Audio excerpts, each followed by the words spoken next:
Hey there, welcome back to Above and Beyond, where excellence meets elevation. I'm your host, Jan Simon, and this season we're raising the bar, diving into the passion, purpose, and defining moments of leaders who don't just aim high, they live there. Big ideas, real stories. Let's get into it.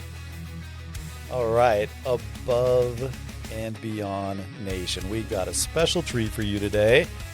Normally, Jan Simon is the mastermind behind the podcast. He's the one asking the questions, but I have the unique privilege today, and I couldn't be more excited to be hosting Jan and have him in the hot seat. Whew, how we feeling? I'm nervous. I honestly, I think I'm starting to feel like what you guys feel when you come on. I'm like, that's right. The pressure's on. You don't know what questions we're going to ask. No. And I have two goals: to make you cry and to make you laugh your ass off. Well, I probably could do both. So, well, I certainly hope so. If I don't make you do that, I will feel like I failed here. So. All right. So be open to all the emotions. Okay? I will allow the emotions to flow. Please do.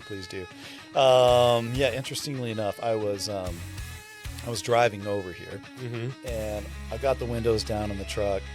Perfect weather, sun setting. I'm just vibing. Everything feels amazing. Yeah. I hit a red light, and I'm just looking over, kind of soaking up the surroundings. My mind's a million different places, and I look over, and I see the squirrel like climbing up a tree. And simultaneous to that, I'm thinking about coming down here and doing this podcast. I'm thinking about the questions I'm going to ask, how it's going to go, and I thought about how we met. And so you and I, we've run in the same circles for years, but we've never actually met until recently. Yeah. And that was through Above Par Network and Frank Sturkey. Yep. So I had a thought come into my mind with all of those things coming around. Okay. And I thought it might be a great question to start the interview off. A question that most people have probably asked themselves at one point or another in life. So I'm going to ask you. Okay. All right. Given the choice, would you rather have to fight off one Frank Sturkey-sized squirrel or 1,000 squirrel-sized Frank Sturkeys? Oh my God. And why? Oh my God, that's hilarious. And if you have any follow-up questions, let's assume, whether it's important or not, let's assume that we know Frank has like a booming voice, right?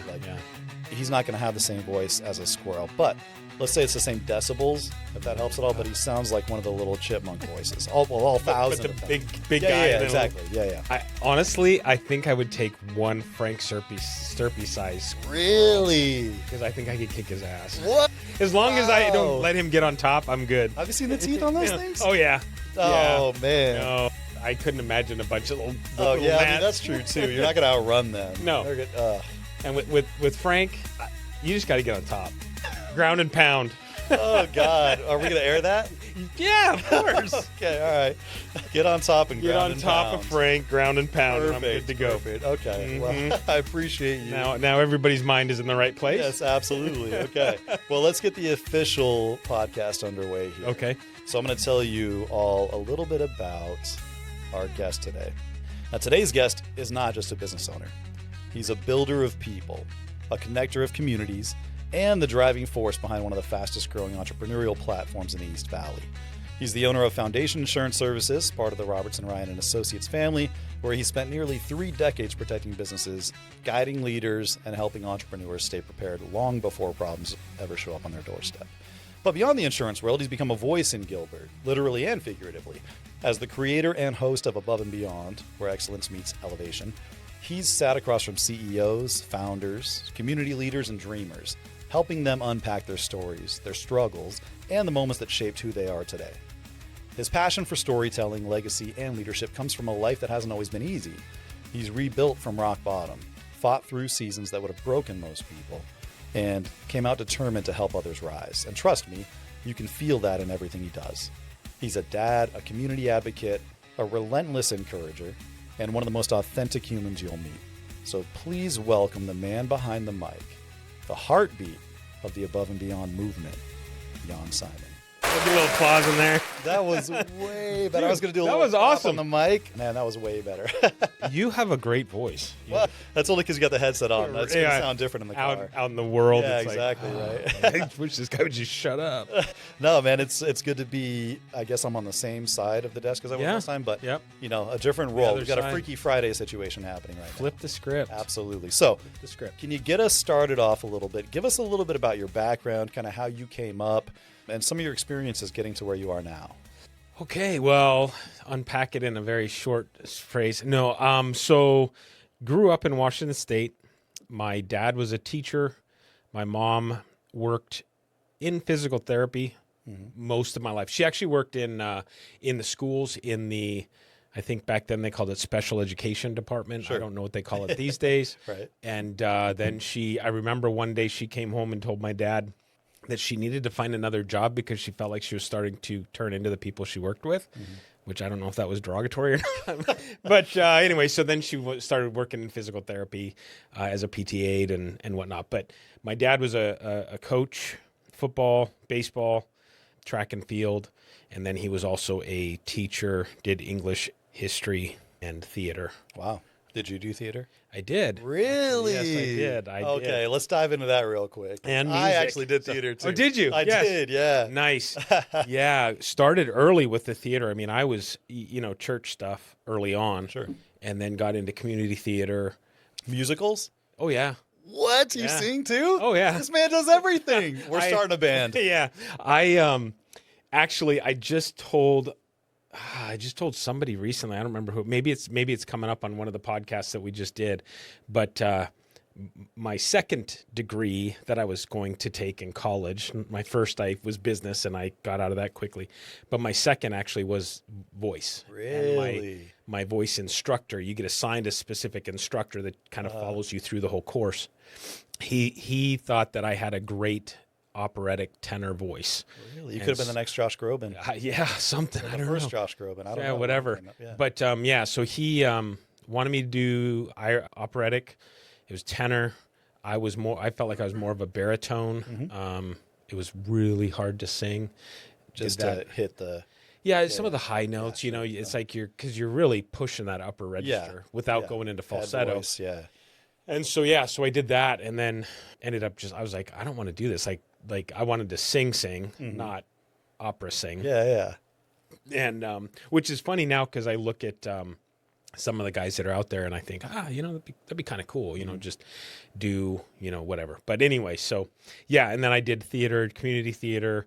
I played saxophone in high school and was paid actually to play my saxophone in a musical called 1940s Radio Hour. No way. Which actually calls for a trumpet player, but they didn't know a trumpet player, so they're like, anybody play an instrument? I'm like, you were the Timu trumpet player. Like, oh, well, here you go. So we had to sit down and rewrite the entire score in the key for the saxophone. And so we did that. But yeah, grew up in Washington. Western Washington is where I was born. And then when I was 7, we moved to Eastern Washington and just grew up there. Small little town, about 6,000 people, about 75 miles north of Spokane. Yeah, it's tiny. Yeah. Played just about every sport you can imagine. Baseball, a lot. I went to baseball camp every summer and then disappointed my family by dropping out of baseball after my freshman year because the coach and I didn't. There's a longer story, but technically the coach and I didn't see eye to eye, and I thought I knew everything as a freshman, and I was a good baseball player. Yeah, well, I feel like if you're not disappointing your parents at certain intervals, you're not doing right. It. Exactly. So did that. Played football. Wrestled into college. Was in track for a little bit. Ended up after I dropped out of baseball, I started playing golf. So golf goes back to high school. Was never and still don't think of myself as being very good yet. We were joking about my handicap the other day, which I think the system lies, but. So I'm good enough to play with people and them to say, "Oh, you're good," and I'm like, "Yeah, no." Yeah. No, I've played with you. You can hold your own a lot better than I can. If I was good, I'd be parring or birdieing every single hole. But sounds like you're a Renaissance man. Like you've done everything like across the board. Like I didn't even know half the stuff about you that we've talked about in the last 45 seconds. Yeah. So that and then went to college. After college, like I said, I wrestled in college, and then my first year of college. And then dropped out for a couple years, went down and lived on the beach in San Diego for a little while with a buddy of mine out of the back of his car. And then went back to school. Hold on. What were you doing in San Diego? Just to get away? Just to do your own thing? We fought forest fires and had money at the end of the season. We got laid off and we're like, neither one of us were going to school. Yeah. So what was that experience like? I just watched that movie about the forest firefighters in Prescott for the first time a couple weeks ago. So I was actually thinking about that. What was that experience like for you? It was amazing. I started off on a land crew where you're just digging line and you're just really mostly what you're doing is mopping up hot spots. You go to fire and you find hot spots and you put them out. And then I went from there to an engine crew, and then I went from the engine crew to the rappel crew. So I was on the rappel crew for a couple of years. We rappelled out of helicopters. Okay, I was going to ask. There's not, mountains. No, not mountains. Wow, helicopters. okay. Yeah. So a lot of it's in the wilderness, so where they can't get people quickly. You've got either smoke jumpers who jump out of planes, and then you've got rappellers who rappel out of helicopters. Did you think about being a smoke jumper, or did they just choose for you? No, I thought about it, but I got accepted to the rappellers, which then after I got on the rappel crew, you quasi cross-train with the jumpers. So you go to McCall, Idaho, and you train on the platforms, and you learn how to jump off a 25-foot platform and roll and do all this other stuff.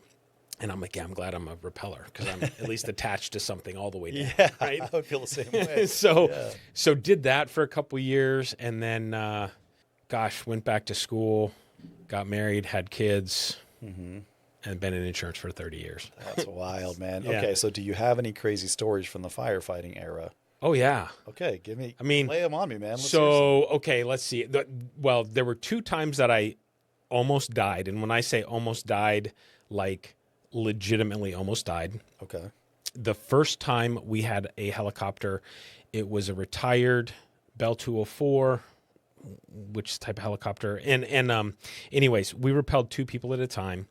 We went to rappel on a fire. We rappelled, myself and this guy, John, who was one of the crew bosses. We rappelled onto the fire, started fighting.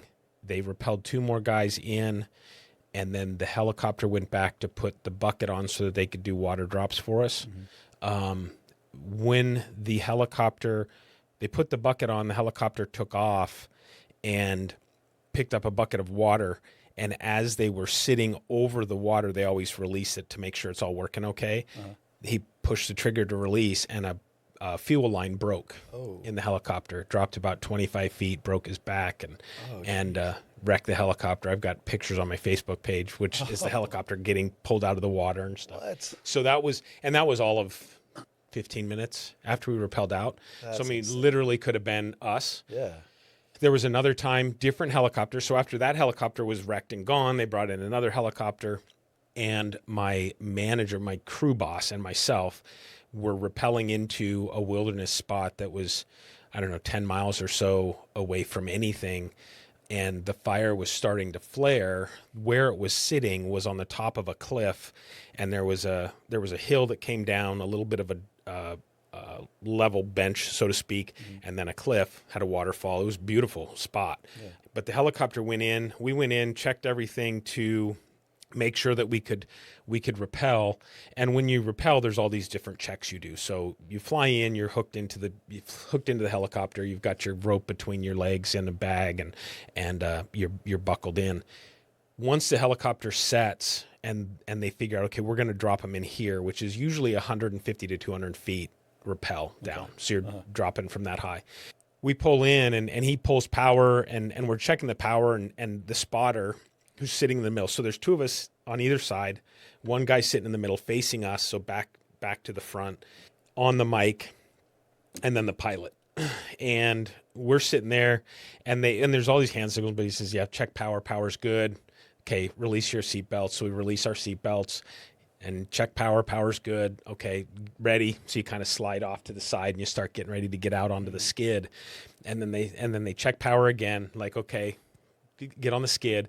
So then we're sitting on the skid. And basically, if you can imagine being at the threshold of a door, squatting down like you're going to take a dump, holding on with one hand. Okay. And then you've got your rope in the other hand.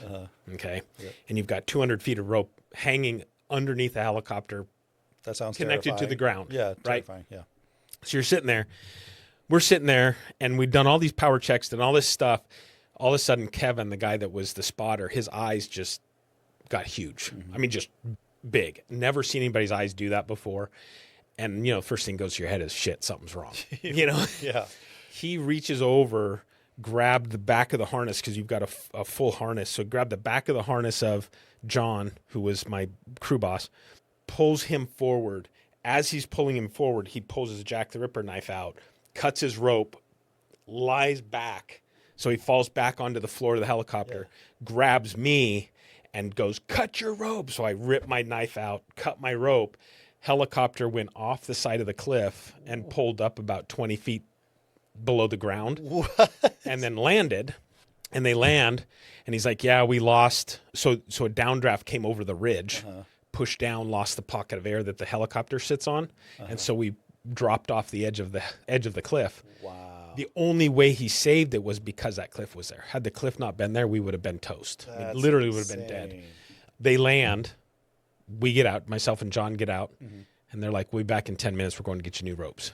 I'm like, You're like, someday. I don't know that I want to do that. Yeah. So then we rappelled it back. So we rappelled into that fire.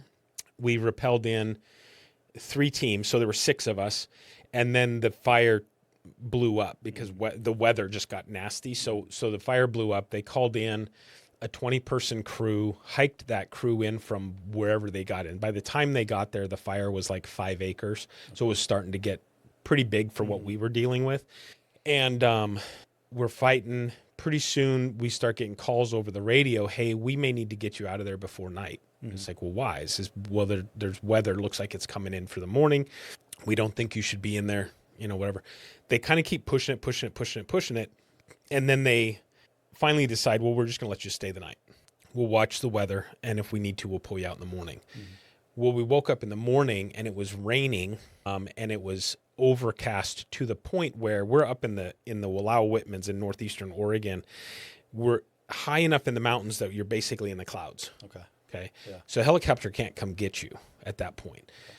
Well, they're waiting for a break in the weather. Then they get a weather report that it's going to start snowing. So they're like, we got to get you guys out right now. Right. So we started manifesting the crew that had walked in because we needed to fly them out.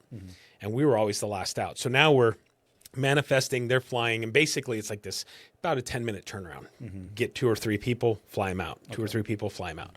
By the time they got all of the crews out, I was the last on the ground with my crew boss, John. We were the last on the ground doing manifests. At this point, it's snowing, and it is foggy. Like, I probably wouldn't have been able to see you. Yeah. The helicopters don't run based off of radar. They're all flight by sight. Okay. And so he's like, well, I can get in to get them because I know the path that we've taken. He kind of followed the tree line. Once we get in, it's like it literally was getting thicker and thicker and thicker. Yeah. We get in the helicopter. He literally starts just flying in a circle, trying to find the tops of the trees. And it's like, okay, how high do I have to go to get to the tops of these trees? And then where can I get? So we literally, without doors on or anything, just started elevating. It got so stupid cold. That's insane. But yeah, so same fire, just crazy. I was on a land crew. I have a bunch of stories I could tell. I was on a land crew in central Washington, and I was on a hose. I was on the end of a hose, a small, and it's a 1-inch hose. So it's a small little hose. End of the 1-inch hose, I've got a spotter behind me. We always worked in pairs of twos. He was behind me, basically watching to make sure nothing got behind me. Well, I'm sitting there spraying and, whatever. You can't hear anything because it's just loud and whatnot.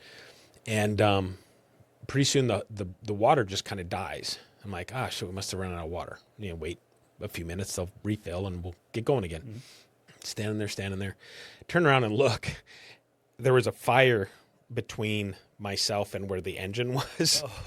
And so basically it had burned through the hose, melted a hole in the hose. Then it was pushing out. So then I had to run back through. So yeah, I mean, but I loved it. I mean, I loved it. But a lot of times you're just running chainsaw. I was able to, I was Class A feller, so I could fall really big trees, which was pretty cool. So you're out in the middle of the woods. That is so insane to me. It never ceases to amaze me. And, listening to this podcast and hearing everybody's stories, just how many like talented people that there are just around us every day. Yeah. Like imagine the amount of courage that it takes for somebody to do what you did there. And I'm sure that's like a fraction of the things that you've done in your life. Yeah.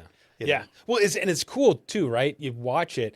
I was having a conversation with a guy one time who was in the military, and I never spent time in the military.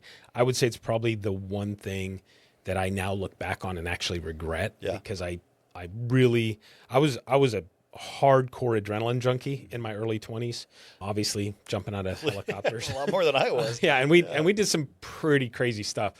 But I was never in the military. I was actually talking to a guy that was in the military. He goes, and I said, I got mad props for you guys that, spent time in the military. He says, well, you did the same thing. I'm like, no. He says, you spent 6 years fighting forest fires. Mm-hmm. Yeah. So he goes, you probably saw more action than I ever did. And I'm like, never thought about it that way. Right? It's like, but you don't think about those things. No, I just doing my job. I can only imagine the harrowing experiences that you had going through that. Oh yeah. And yeah, you've shared a couple. Pretty crazy. Yeah, seriously, right? So yeah, that was. It's funny because I look back now and I think if I had my younger body, I would in a heartbeat go back to that. Really? Yeah. I mean, I loved it that much. And I was in stupid good shape. Yeah. Like on our days off, they would repel us. If we weren't up for rotation, like we were a couple deep in rotation and there wasn't anything really going on, we'd either repel or they'd hike us down into the bottom of Hell's Canyon, which is kind of a small Grand Canyon. It sounds like a promising canyon. Yeah. Part of the Snake like River. All the good things happen. Yeah, right. Exactly.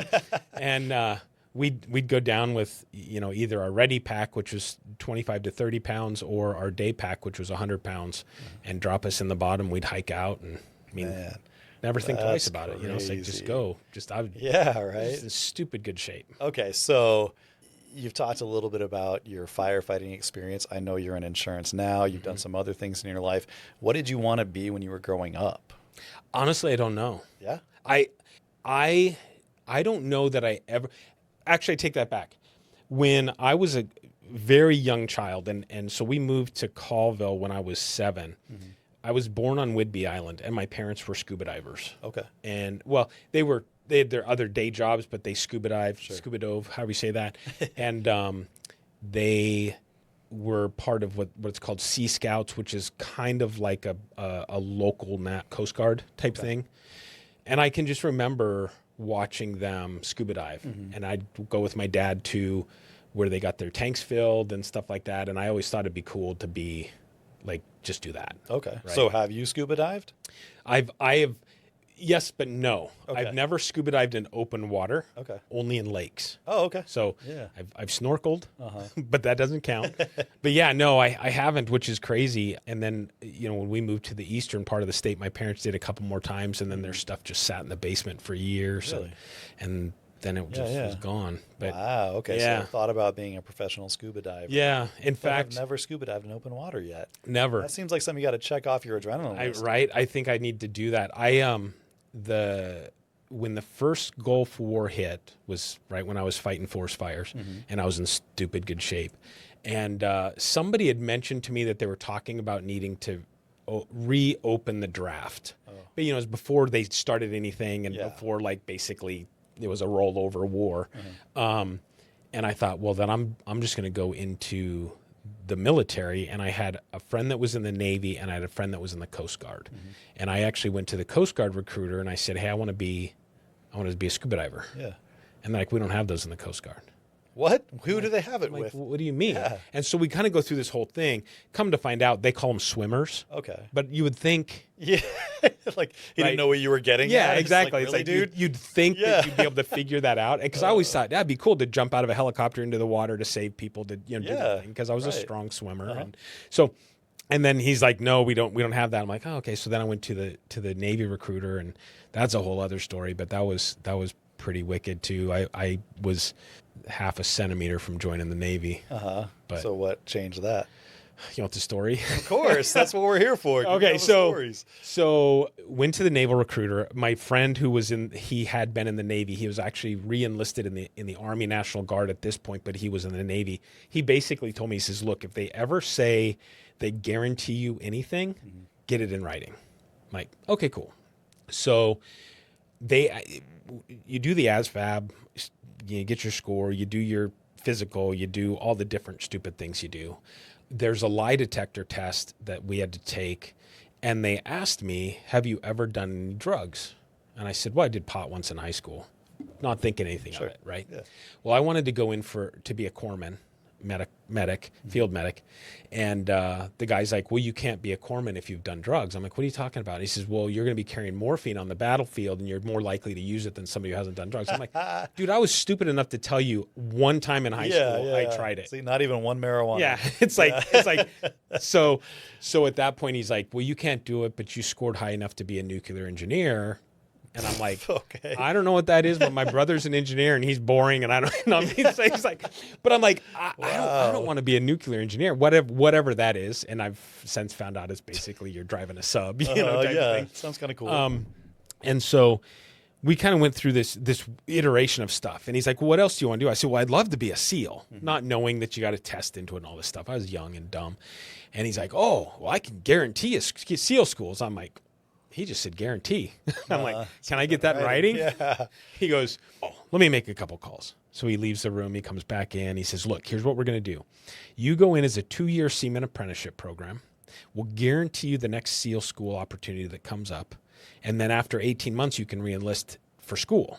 I'm like, what's a 2-year seaman apprenticeship program? He says, well, you get to experience everything the Navy has to offer. Okay. I'm like, okay, so I go to boot camp and then what? You get to experience everything the Navy has to offer. I'm like, that sounds like cleaning toilets Pretty in the bottom of it. Yeah, it sounds like you're the water boy of the Navy. I don't like that, and I'm just smart enough to go, man, it doesn't sound like a good idea to me. Oh, he's got to work on his pitch. So I'm like, I don't think so. And we kind of got into this heated discussion, and I'm like, look, let me call my recruiting officer. So I called my recruiting officer. I said, here's what he's telling me. He told me he's going to guarantee me SEAL schools. He goes, he'll never guarantee you SEAL schools. He says he can't. Mm-hmm. That's a test, and you have to test into it. And then I said, and he wants me to do this 2-year seaman apprenticeship program. He goes, he fucking offered you that? Wow. And I'm like, yeah. He goes, no. Wow, it's good to get somebody on the inside. Yeah. So I ended up not going into the Navy, but I was like literally at the point of signing paperwork to go in. That's crazy. So it was nuts. But. So how did you get from wanting to be a scuba diver to forest fighting to almost the Navy to insurance? What are we missing in between there? So I went to school. My degree is in fitness and sport management. That's what I finally landed on. And really it was more, my mom had did physical therapy. I'd been in sports my entire life. Mm-hmm. My mom's not a physical therapist, but she worked in it. And I thought it'd be cool to do rehabilitation and work with athletes. So it'd be cool to go to PT school. And so I started working with some of the trainers and doing different things and got my degree, fitness and sport management. Really what happened is I just got sick of school and I'm like, what's the quickest way? Yeah, right. Sure. Reasonable. Yeah. And got out of school, was doing a practicum with Health South, which the head athletic trainer for the Seattle Mariners, Ken Rawls, was the head of Health South, and I was working directly under him. Mm-hmm. We were doing a lot of rehabilitation for the pitchers on the squad and different stuff. Loved it, but was getting paid almost nothing. Did a summer working in the Seahawks mini camp to basically just helping out there, and then I had a daughter who was, I can't remember if she was about a year old at that point. She had to have been about a year old. And we were living in an apartment, and I'm like, I need to make money. And my ex-brother-in-law is like, you ever thought about insurance? And I'm like, no idea what that is. I mean, obviously I knew what it was. Buy car insurance at that point. But I'm like, I don't know anything about it. And he's like, well, it can pay you pretty good. If you give it 18 months, you'll figure it out. And so I got into claims and did claims for a while. And then we moved to Arizona in 99. And I was a sales manager, territory manager for a couple different companies for the different Southwest regions. And have tried to get out of insurance a couple different times. I tested for the Mesa Police Department. And it's funny because Frank and I were talking and he said that he was doing the same thing. And I think it was right about the exact same time. I was offered a position with the Mesa Police Department the same day that I was called into my manager's office when I was doing claims. And he says, hey, our territory sales manager just left and we think you'd be really good at it. Are you interested? I'm like, well, what do you got to do? He says, you just need to go out and get agents to sell our products. I'm like, well, what do you mean? He says, well, just, take them to dinner, take them golfing, do, I'm like, okay. You give me a corporate card. Yeah. I go do fun things with people I like. Exactly. And then I get paid for it. Exactly. So that was like, I'm not going to Mesa PD and do this. And I stayed in insurance. So there's been a couple of those that have come along where it's like, maybe I'll get out. Yeah. I'll stay in. It just, insurance has been good to me. It's definitely not something I don't think many people wake up and go, I'm going to go be an insurance agent, because most people don't want to talk to you and you're like, but I've enjoyed it, and I enjoy the consultative aspect of things. I like talking to people and say, okay, look, this is where you're at. And everybody comes to me and they want to save money. I mean, that's usually where the conversation starts. Right. Oh, I'm paying too much. Yep. Okay, what does that mean? Yeah. It's like, so am I, but it is what it is. Right. But and then looking at it and going, okay, well, let's take a look at what you've got, your operation. What is it that is the exposure, and how do we put things in place that are going to cover that? And then if I can save you money, I will do that. Sure. So it's kind of like third on my list, where it's first on your list, and it's like those whole things. Absolutely. Because people are going to be very, very upset if they've been saving money on their premiums but have to come out of pocket because their limits aren't high enough to cover. Limits aren't high enough, or there's some weird, like an exclusion or something. I had a claim.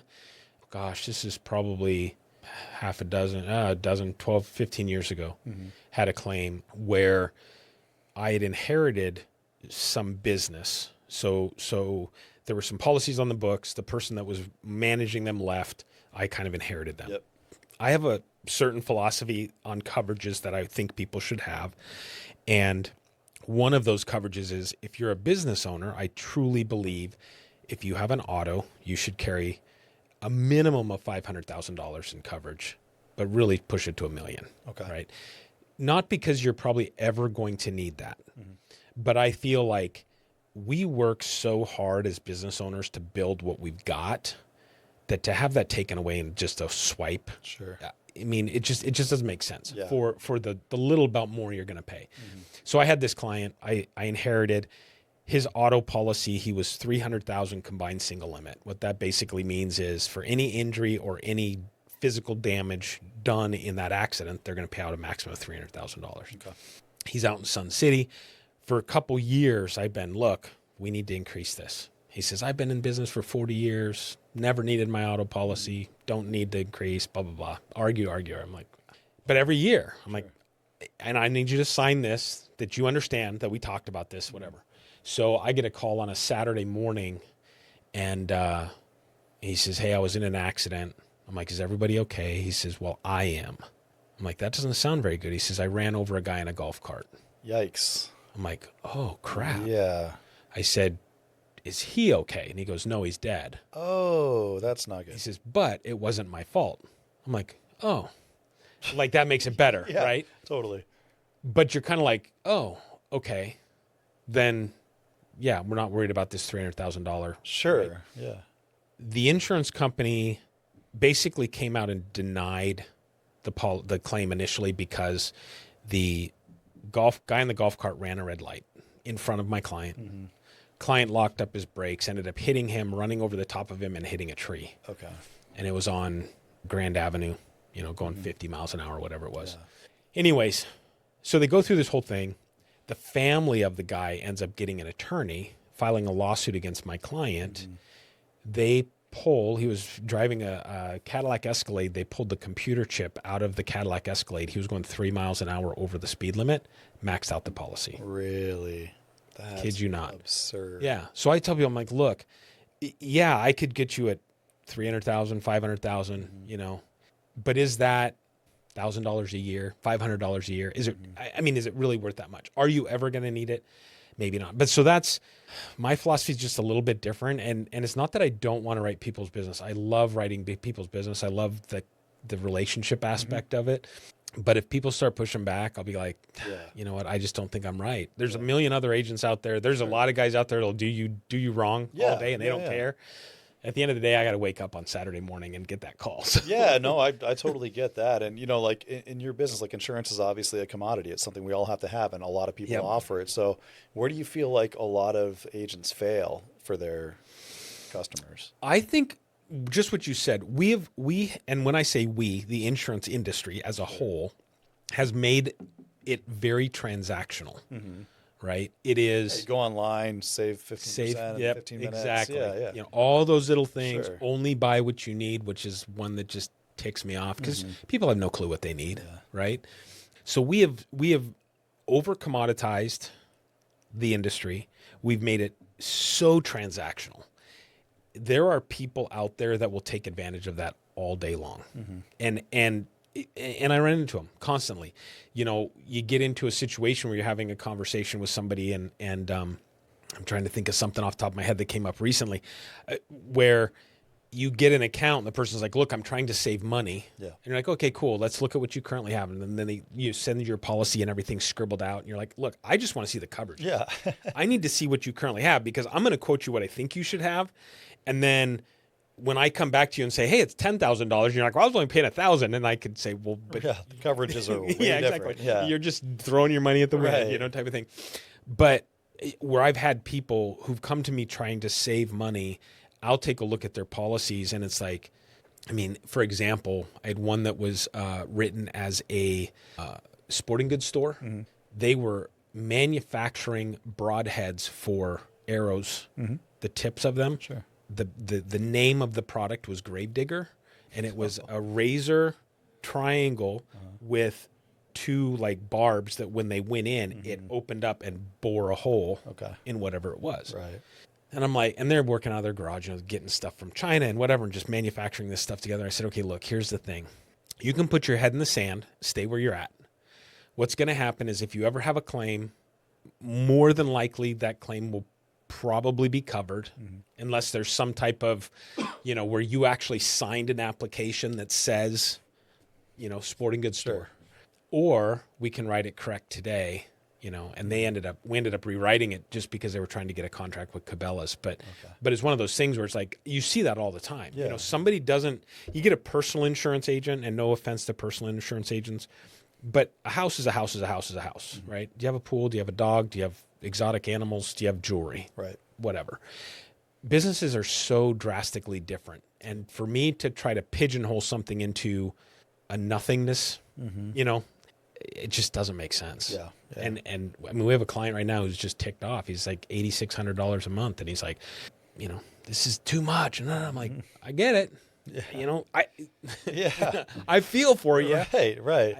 But it's not it is what it is. Control, You know? and it's what is required, or at least what's going to protect you. Right. Exactly. More importantly, yeah, that makes sense. So yeah, so it's I don't know. I like the mental calisthenics that it creates, Like solving a puzzle for somebody. Sure. And then the relationships. I mean, I just love people, so Yeah. that's why I started the podcast. Well, you could tell. Anybody that sat down with you for more than a couple minutes knows that you love people, that you care about people. I think that's pretty evident. No, thank you.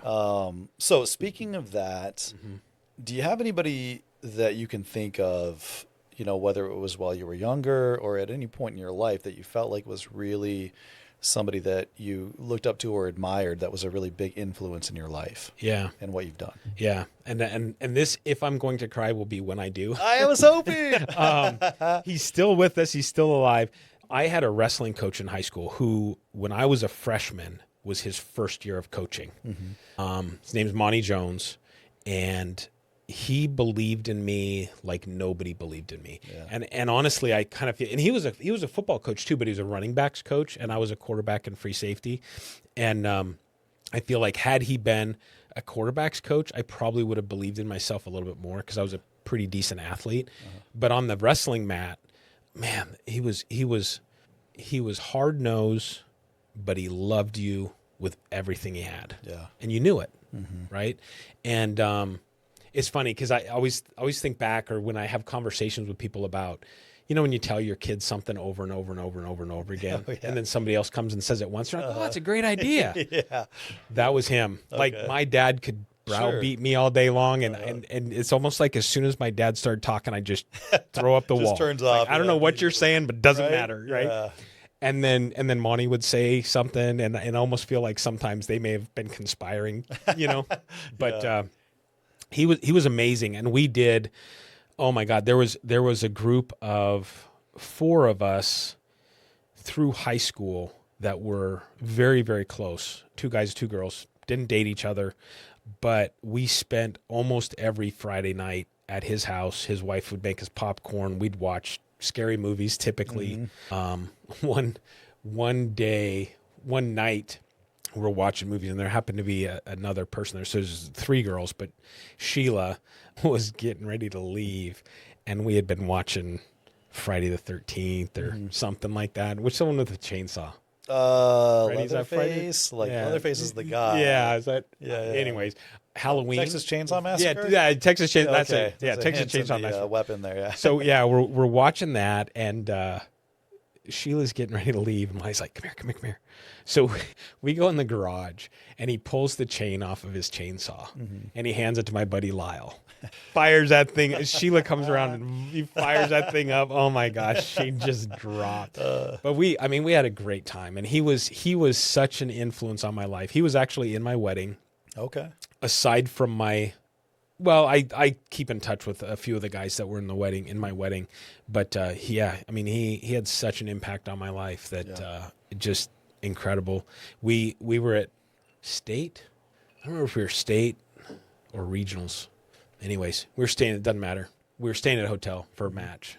It was one of the championship matches, and somebody had taken a bunch of videos, and I wanted to watch a video on the video camera, big VHS camera. Yeah. I wanted to watch, and my buddy Lyle had it, and he started taunting me. And Lyle, I was 160 pounds. I wrestled 178. He was 190 pounds, wrestled 190. He's taller than me, big. And he starts kind of like taunting me, and I was like in the zone, right? We're there to wrestle. Yeah, you got Eye of the Tiger playing in your brain. Kick somebody's ass. And he starts taunting me, and I'm like, I'm sure I was throwing explicatives, whatever you say, all over the place. Finally, I turned and I grabbed him right under the shoulders and slammed him against the wall. His butt went through the wall at where my shoulders. Oh, jeez. It's like just one of those He-Man moments. Adrenaline. And Monty comes in. He's like, "You dumbasses." Takes the picture, moves it over the hole. We laughed. I'm sure some that he found. But anyways, he was just a cool guy. He was down to earth, cool, but pushed us hard. Pushed us hard. And he's kind of coaching now. There were some issues. He ended up not coaching for quite a while, but every time I go back home, I have to go see him. And so. Would you say there's maybe like an overarching lesson or something that he said to you at some point that was really poignant to you? So there was a kid, and I say a kid, there was a guy. We all grew up together. There were 3 of us that grew up 2nd grade together. Steve Knight, Andy Divis, and myself. And if those guys listen to this, whatever. But Steve, I would say we were loosely friends, but more nemesis than anything. Frenemies? He was the one guy I could never beat in wrestling. His older brother wrestled, ended up being like a Division I, champion, whatever. I could not beat Steve. Yeah. And I don't know if it was mental. I don't know what it was. But there was a meet we were at, and I feel like it was for something bigger than, whatever.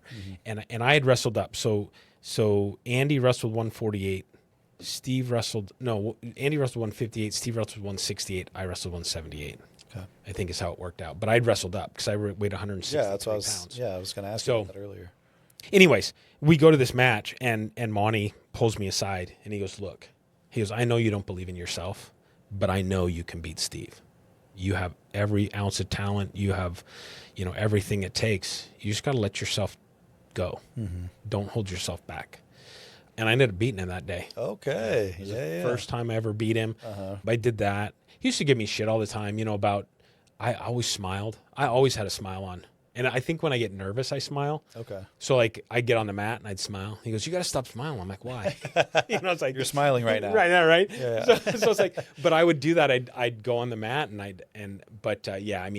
he believed and would say that. He didn't instill it. He I think loved me, whether it's like a son or a brother. Because he's not that much older than I am. Sure.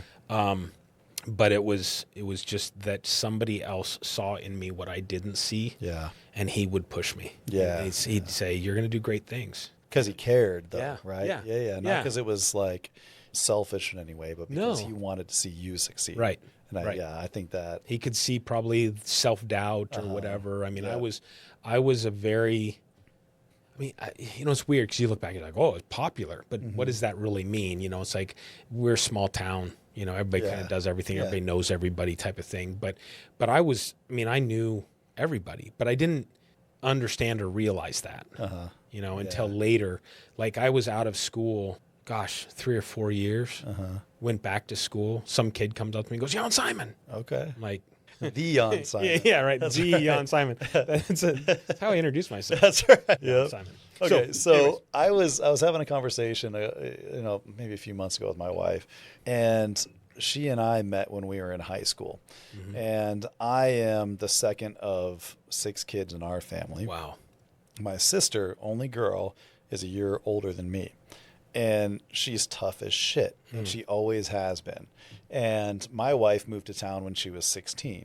Okay. And I think a lot of people back then and still now were very intimidated by my sister. Yeah. And my wife was one of those, like one, because she liked me, and two, because my sister did not fuck around, Yeah. And so for whatever reason, this came up the other day, but my wife was telling me that oftentimes when she has moments in her life where she just feels like she just can't push through to the next level, and she just can't, like there's so much to get done and she just can't figure out how to do it.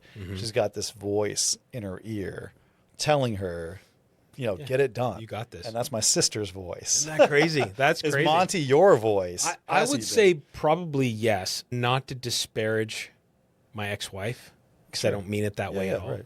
But there are times when it's her voice. Okay. Where, and not to go into stories, but where she would say things to me that they cut. Yeah. But so sometimes it's that. Yeah. Sometimes it's Monty. Sure. Sometimes it's that whole, where I'm sitting, because a lot of my life I have lived in what I would say is fear. Where I've stopped myself. I don't know enough.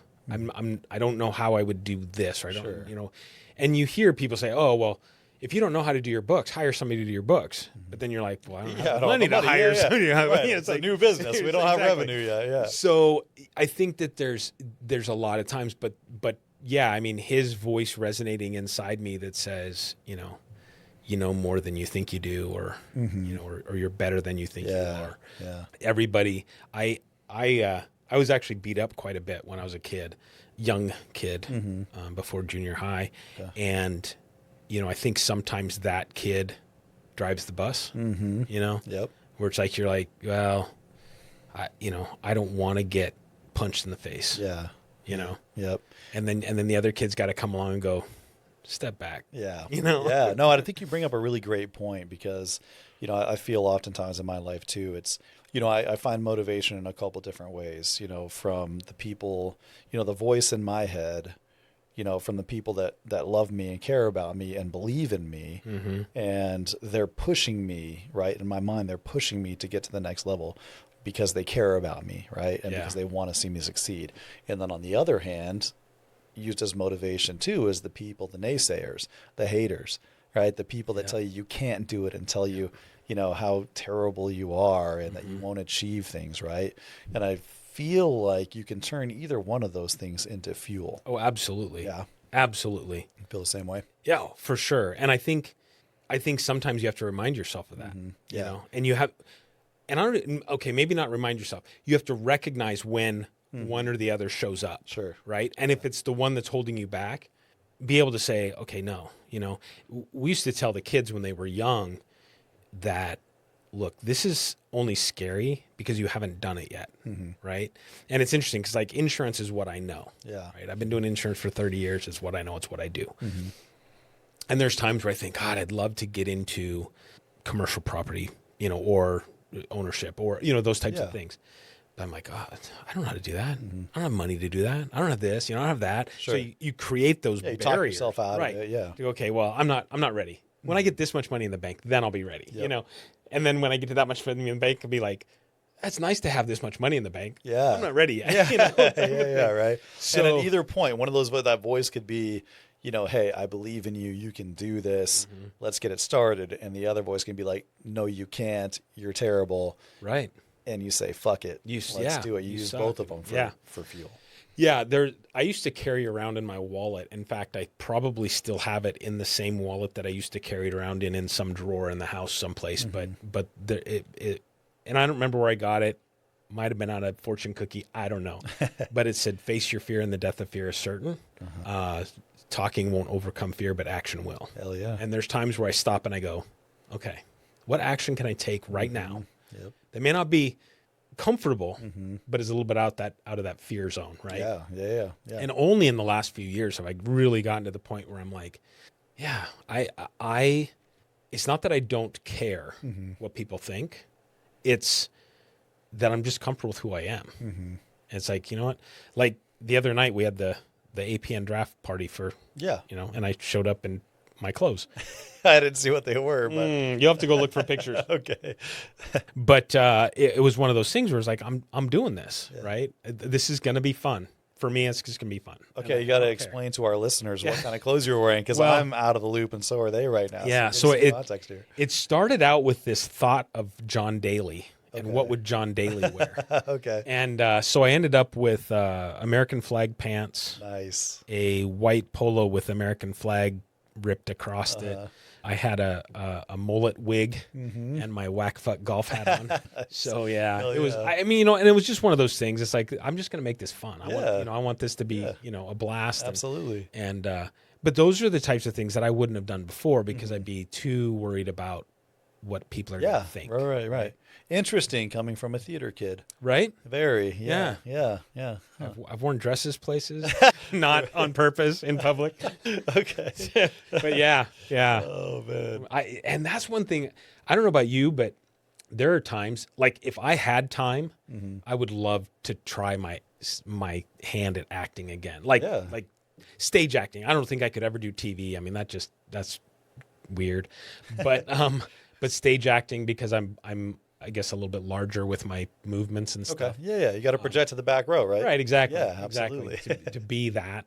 So have you thought about doing like a Hale Theater? Oh, yeah. Really? Yeah. Oh, yeah. I think about it quite a bit, but dude, that's so funny. So much. Because like my favorite music of all time is Newsies. Oh yeah. And if they had like an open casting called Newsies, I would 1000%. No kidding. Absolutely. That'd be awesome. You and me, I would be. Was it Steve? Was it Steve that you wrestled in high school? Yeah. Steve, I would be your Steve. Yeah, be my when Steve. it came to Hale Theater Newsies. That's funny.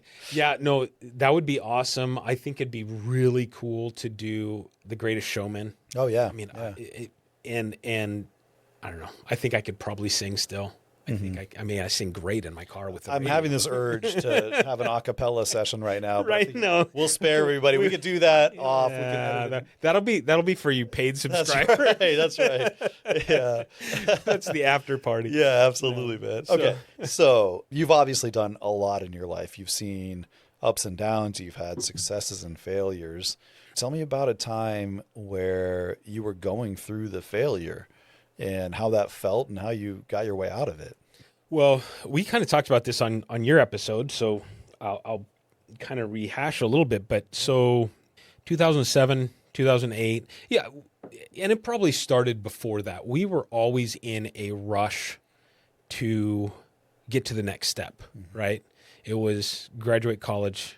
We had a kid before we were graduate college. But then you graduate college, you get married, have a kid, buy a house, those types of things. We were always in a rush, always ahead of ourselves. And so when 2007, 2008 came around, we were overextended. We were already having issues in our marriage.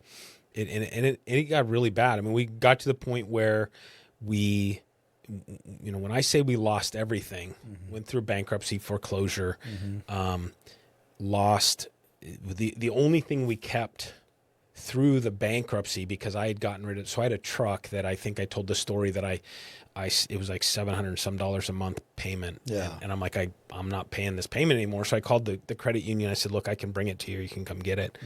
And the lady's like, well, if you could bring it to us, that'd be great. I'm like, yeah, I knew you were going to say that, You shouldn't have offered. Right, exactly. So I went and detailed it and threw my bike in the back, took it there, dropped it off, dropped the keys, said, I'm going to get my bike out of the back, whatever. Started riding home, got to the first stoplight, light turned red. And so I stopped. So I'm having this conversation with Jesus, with God. And I'm like, Jesus, I just don't know. I don't know what I've got left in the tank. I mean, at this point, my marriage is basically over. We're waiting for the foreclosure paperwork to come through and the short sale to happen on the house. We're in the process of contemplating going through bankruptcy court as we're bleeding money. And light turns green. I start to pedal my bike, and the chain broke. I literally broke down in tears in that moment. Yeah. I was just like, I have literally nothing left. Like the walls are closing in. What else can you do? I really, truly at that point in my life was going to bed praying that I wouldn't wake up in the morning. Yeah. Because I didn't have the balls to kill myself. Sure. And I don't know if I can say that on the air, but I wasn't there. And then ended up finding out some things that were happening and decided at that point that I was not going to stay married to my now ex-wife. Yeah. I can remember laying in bed, shaking inside, an uncontrollable shake that you can't explain to anybody, and really, truly wishing myself dead. Yeah. Like I didn't want to do it because I couldn't imagine the pain that it would cause my children. Yep. But I felt if I just die, you don't have to feel it anymore. Right. Because let's have a heart attack. Yeah. That's not my fault. That just happened. Sure. Right. Yeah. So I literally, truly was in that place where I was praying, like, just let me die. Let me die. Yeah. And at that point I was living with my parents. My kids were part-time with me, part-time with my ex. The house foreclosed. I had moved into a rental property up in Mesa, got another job. I'd quit a job so there's a lot of stuff going on. Yeah. Got another job. August 5th, my kids and my ex was on a work trip. My kids left with their aunt and uncle to go live in Minnesota. And I can remember, it's going to start. I can remember, you did it. There was a red Volkswagen Bug. Mm-hmm. And I remember looking at that bug and thinking, I don't have anybody to slug. Yeah. Because my daughter and I would always play slug bug. Yeah. Always. And, God, that was painful. It was like they left and I'm like, what am I doing? What am I doing? I knew I couldn't go to Minnesota because I needed to extract myself from that relationship because to me it was very abusive, not a physical abusive, but a mental controlling type thing that I knew I could not continue. And there were some other things that broke the trust that made me go, I just can't do this. And so they left and I was in, actually I think at that point I had the job that I had gotten, the new job I had gotten fired. I had it for 1.5 years, bought a truck. The week after I bought the truck, I had a meeting. We had Monday morning meetings as in sales. Yeah. Monday morning meeting. And my boss is like, hey, Jan, I've got an HR manager here with me. Just want to let you know your services are no longer needed. You're like, cool. I'm like, this is going well. I'm like, boy, can I take one more thing? Right. So then when the kids left, I ended up packing everything up, putting it in storage, and went back up to Washington for a month. Lived with my uncle for a little bit, just trying to figure out what I was going to do. Lived off my savings and spent some time with family and whatnot. And then came back to Arizona because I was like, you know what? Unless I moved to Washington, I'm not moving anywhere else. Mm-hmm. I'm coming back here because I, at this point, really love Arizona. And came back to Arizona, lived on the floor of my buddy's house for, gosh, I don't even know, months. Yeah. And then, from there, and then it was one of those things where I don't remember specifically what happened, but there was a moment where I can remember sitting. I went from having a newer Toyota Tundra to driving a Ford Taurus that was falling apart to having my ex-wife's Mercedes because that was the only thing they allowed us to keep. Okay. Reaffirmed it. Yeah. In the bankruptcy. Mm-hmm. And then I got rid of the Mercedes to get the Toyota Tundra. Oh, yeah. So then I got the Toyota Tundra, which then I just packed more debt on top of the Tundra. Yeah. But I remember, and it's weird because I can't pull from where I was. It's like I can remember the moment, but I don't remember the surroundings. But I just remember having this thought where it's like, I live in a country that allows me to do whatever I want to do. I can control where I go from here. And I'd spent the better part of 6 months or so, licking my wounds. Yeah, absolutely. And I just finally went, I'm done with that. Mm-hmm. I'm done. I'm gonna go, whatever. Christine came into my life. She's been an amazing support to me, helped me out through a number of different things, supported me silently, I guess, or quietly pushed me forward, just supporting me. Without her, who knows? Yeah, But there was just this thing. And then it kind of continued to grow. I had a friend ask me to help him start an agency. We started the agency, and then I went to work for AAA because I wanted really badly to learn more about business insurance. Okay. Worked there for 4 years, was offered a position to go work for somebody to grow their commercial division. Went there, and we fought like wild dogs. It just wasn't right. And then the day that she let me go, I was like, I'm doing this myself. Yeah. And I spent 23 years telling myself, okay, someday I'm just do this myself. Someday I'm gonna do this myself. Finally, I'm like, fuck it, I'm doing this. Yeah. And the one thing I did wrong was Christine was not the person I consulted with, but she stood by me, and I fought through this and built it. But yeah, there was definitely a time where I'm like, I could stay in this corner and be down and out, or I can get up and I can go for another round. Hell yeah. And I just said, I'm going for another round, and you know what? I'm going to make this the best fucking round I've ever had. Yeah, let's get it. Yeah. So, and it's crazy because I started the business right before COVID, and then COVID hit, so then you're pivoting, you're like, yeah, how am I going to do this? But yeah, it's been incredible. Man, that's awesome, man. That's awesome. Man, I think, the common theme with all of these podcasts that I've seen, I haven't listened to all of them, but I've listened to the majority of them, is, people that just, at some point in your life, and I think it happens for everybody, you just get beat down. And sometimes it's so hard to the point that you don't know if you can keep going at all. Yeah. Right. But there is a way, there's hope on the other side. Yep. If you're smart about what you're doing, if you learn from the mistakes that you've made, and if you just persevere. Right? Well, and how easy would it be to go and accept that defeat? Absolutely. Yeah. I think people do it every day. Say, you know what? Yeah. Just Fuck it. me. Like I'm done. I'm done.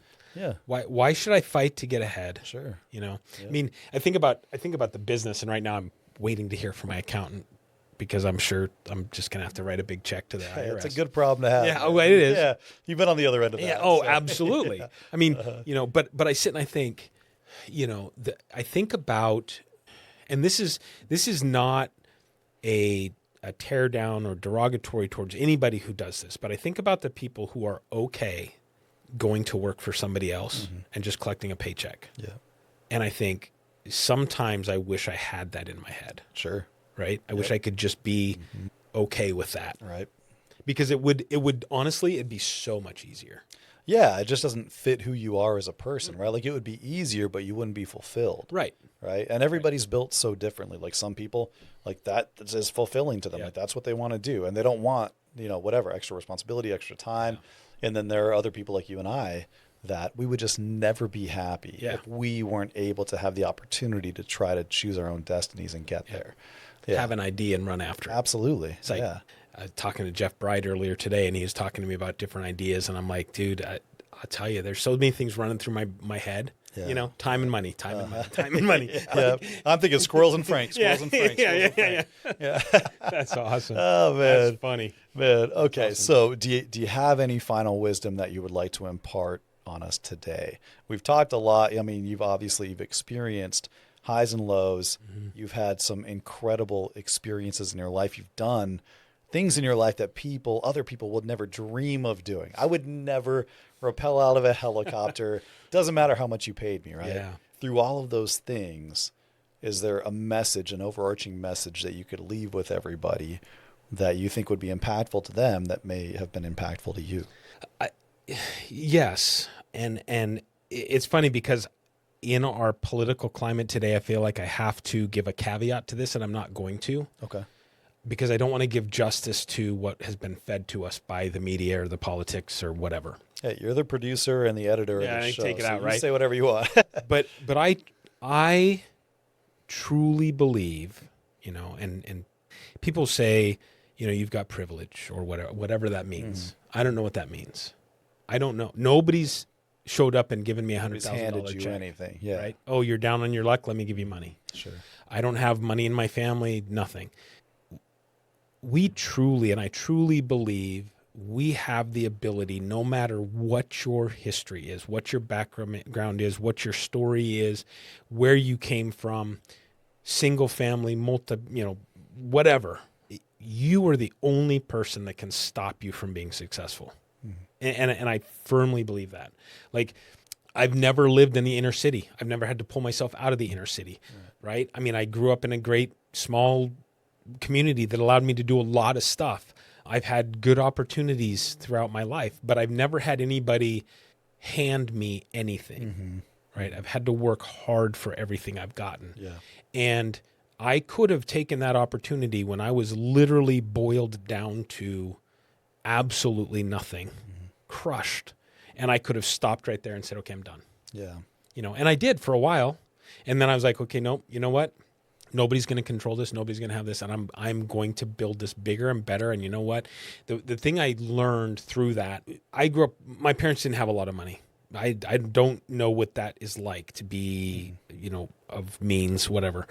I mean, we drank powdered milk. Yeah, same. Growing up. I think we talked about that before. We did, yeah. And it's like, so me growing up, it was always, I'm going to be able to give my kids more than my parents ever gave me. And to me, that was physical things. That was, whatever I could give them. Yeah.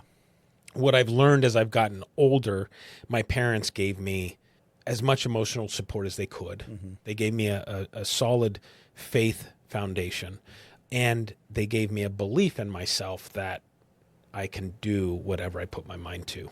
Right. Yeah. I may not know how to do it today, but I can learn how to do it tomorrow. Yep. So that's what I tell people is like, look, you do whatever you want. Go do it. Be you. Yeah. Nobody's stopping you. Sure. Nobody's holding you back.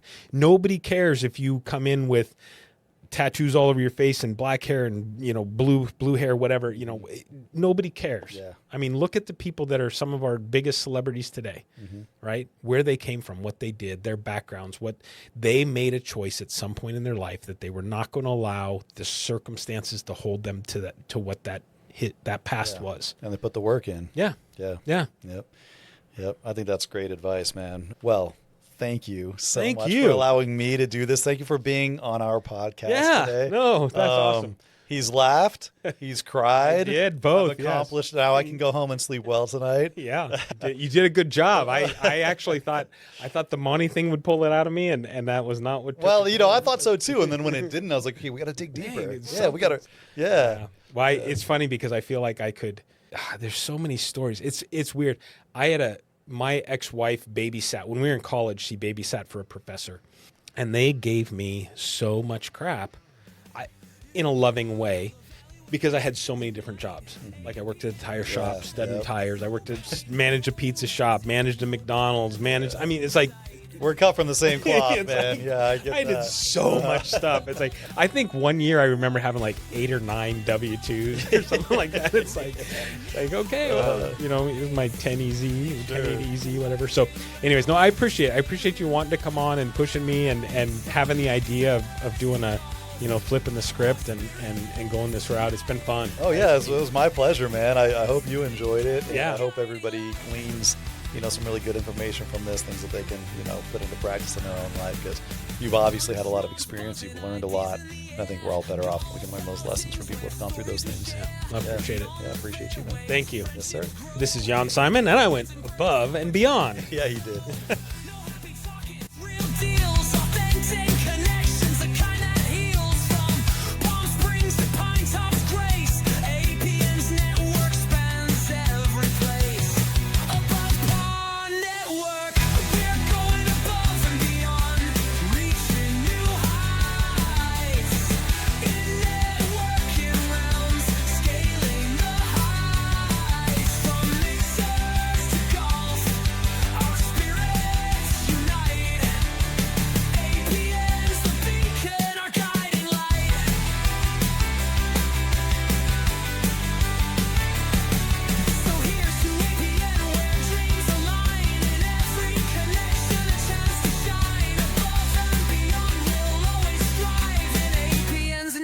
work, we truly thrive.